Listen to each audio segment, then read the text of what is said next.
ഇതെന്റെ ഉണ്ണിയേട്ടനൊന്നുമല്ല, ഇതേതോ പിച്ചക്കാരൻ ലോട്ടറി അടിച്ച പോലെ ഉണ്ട്. അനിയനാ? ആരുടെ അനിയൻ? അല്ല, ഉണ്ണിയുടെ അനിയനല്ലേ? അതെ. ആ, ഞാൻ ഉണ്ണിയുടെ ഫ്രണ്ടാ. ദുബായിൽ നിന്നാണ് വരവ്. എന്റെ പേര് ബിജു. BIJU, ബിജു. നല്ല പേരല്ലേ? അകത്തേക്ക്. നമസ്കാരം. സിസ്റ്റേഴ്സ് ആണല്ലേ? അയ്യോ, ആളെ കണ്ടപ്പോ ഒന്ന് പേടിച്ചുല്ലേ? പേടിക്കണ്ട, എന്റെ ഏട്ടൻ നല്ല സുന്ദരക്കുട്ടപ്പനാ. ആദ്യം അനിയൻ ഇരിക്കി. ഞങ്ങൾ ദുബായിക്കാരെ ഇരുത്തിയിട്ടേ ഇരിക്കാറുള്ളു. ഇരിക്കി. അച്ഛനാണല്ലേ? എന്റെ മോളുടെ. ഞാൻ വിചാരിച്ചു എന്റെ മോളുടെ ഇരിക്കുന്നു. ഔട്ട് ഹൗസിലെ പുതിയ താമസക്കാരാ. ആ വണ്ടി മാത്രം അവിടെ വെച്ചിട്ട് ബാക്കിയുള്ള സാധനങ്ങൾ എല്ലാം ഇങ്ങോട്ട് എടുത്തോ.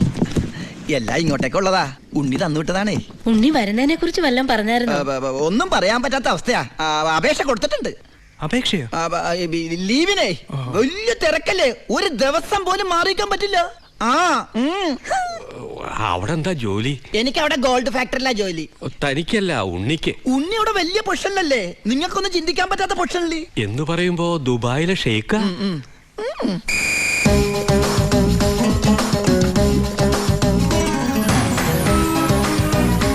അസ്സലാമലൈക്കും.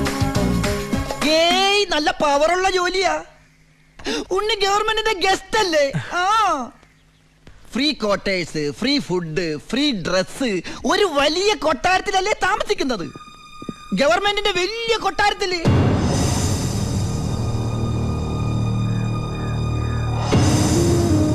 ആ കൊട്ടാരത്തിൽ പ്രവേശിക്കാൻ സ്പെഷ്യൽ പെർമിഷൻ വേണം.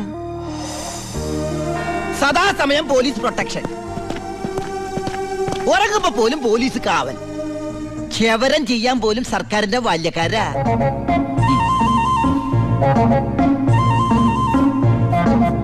ഫുഡാണെങ്കിലാ 5 സ്റ്റാർ ഫുഡല്ലേ?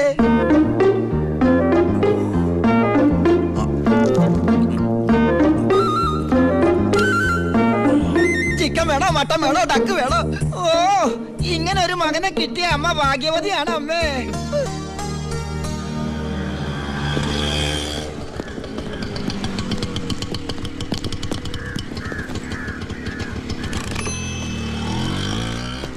ഒരാള് കേറാനുണ്ടേ.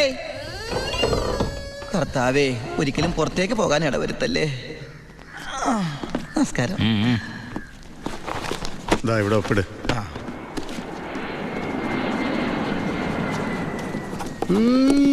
ഇത് ആരുടെ ഒപ്പാടാ? എന്റെ അപ്പന്റെ ഒപ്പ. അപ്പം മരിച്ചപ്പോ എനിക്ക് തന്നതാ. മതി മതി മതി. ഈ സാധനങ്ങളൊക്കെ സ്റ്റോറി കൊണ്ട് ഏൽപ്പിച്ച് ഡ്രസ് മാറി സെല്ലോട്ട്. ഞാനിപ്പ ഡീസന്റ് ആയി സാറേ. ഇതെന്റെ പേഴ്സല്ലേ? അതല്ലേ പറഞ്ഞ ഞാൻ ഡീസന്റ് ആയിരുന്നു. പോണ വഴിക്ക് പോലീസ് പിടിച്ചാൽ കൊടുക്കാൻ ഒന്നും എന്റെ ഉണ്ടായിരുന്നില്ല. തുറന്നു നോക്കിയപ്പോ അതിന്റെ അകത്തും ഒന്നുമില്ല. ഇപ്പൊ ഇതിനകത്ത് വല്ലതും ഉണ്ടടാ? തുറന്നു നോക്ക്. പറഞ്ഞു, നിന്നെ പോലെ നല്ല കള്ളന്മാർ ഇപ്പൊ ഇല്ല. സാർ എന്നെ പുകഴ്ത്തരുത്, ഞാൻ പെരുങ്കള്ളനാകും. അകത്തോട്ട് പോടാ. ഈ പരോള് കഴിഞ്ഞു വന്ന വഴി ഞാൻ മറന്നു.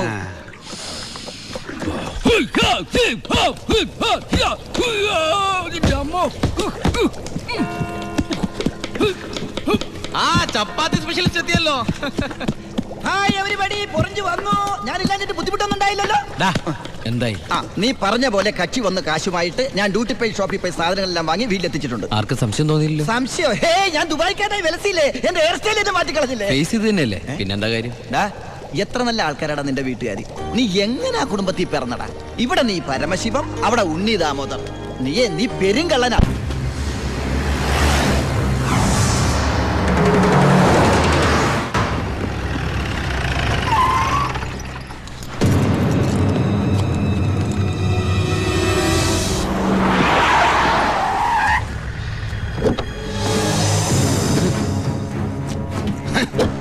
നീ വിഷമിക്കണ്ട മോനെ. വിഷമദ്യം കഴിച്ച് 3-4 തട്ടിപ്പോയത് കൊണ്ടാണല്ലോ നിനക്കിപ്പോ എന്റെ അകത്ത് കിടക്കേണ്ടി വന്നേ. അല്ലെങ്കിൽ നിന്റെ അപ്പൻ നിന്നെ പുല്ല് പോലെ പുറത്തിറക്കി കൊണ്ടുവന്നേ. നിനക്ക് ഇവിടെ യാതൊരു ബുദ്ധിമുട്ടും ഉണ്ടാകില്ല. അതിനുള്ള ഏർപ്പാടൊക്കെ ഞാൻ ചെയ്തിട്ടുണ്ട്. നമ്മൾ ഇത് എത്ര ജയില് കണ്ടിരിക്കുന്നടാ. അപ്പഴേ സാറേ, സൂപ്രണ്ട് സാറിനോടൊന്ന് പറഞ്ഞേക്കണം, അവൻ ചിന്നാടമർക്കിയുടെ മോനാണെന്ന്. ആടാ മോനെ, കുറച്ച് ദിവസം കഴിയുമ്പോ നിന്നെ ഞാൻ ഹോസ്പിറ്റലിലോട്ട് മാറ്റിച്ചോളാം.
സ്റ്റേഷനിലേക്ക്.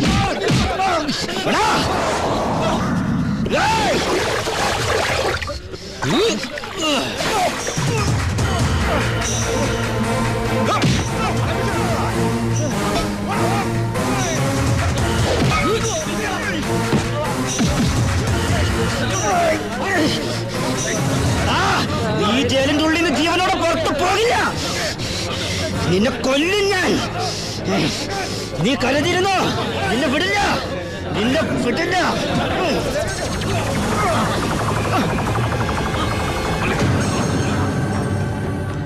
Paramasivam, sorry sir. എന്റെ മുമ്പിൽ വെച്ചാണ് അഭ്യാസം. പരോളിന് അപേക്ഷ കൊടുത്തിട്ടില്ല. എന്താണ് അവനോട്ട് ഇടപാട്? ഓൾ കേരള ക്രിമിനൽസ് അസോസിയേഷനിൽ അവനും മെമ്പറല്ലേ സാറേ? ഇടപാട് കാണാതിരിക്കൂ. ഛേ, മേത്തൊക്കെ സാമ്പാർ പോയി. ഇത്തിരി ചോറും കൂടി വിളമ്പട്ടെ സാറേ? 2 പപ്പടം കൂടി തടാ, പൊടിച്ചു കളയാൻ ഞാൻ. ആരാ ചോറ് വെച്ചത്? പപ്പട ഇല്ലെന്ന് അറിയില്ലേ? മതിയടാ. മതിയെങ്കിൽ മാറ്. അവൻ എന്തിനാടാ നിന്നെ ചവിട്ടിയത്?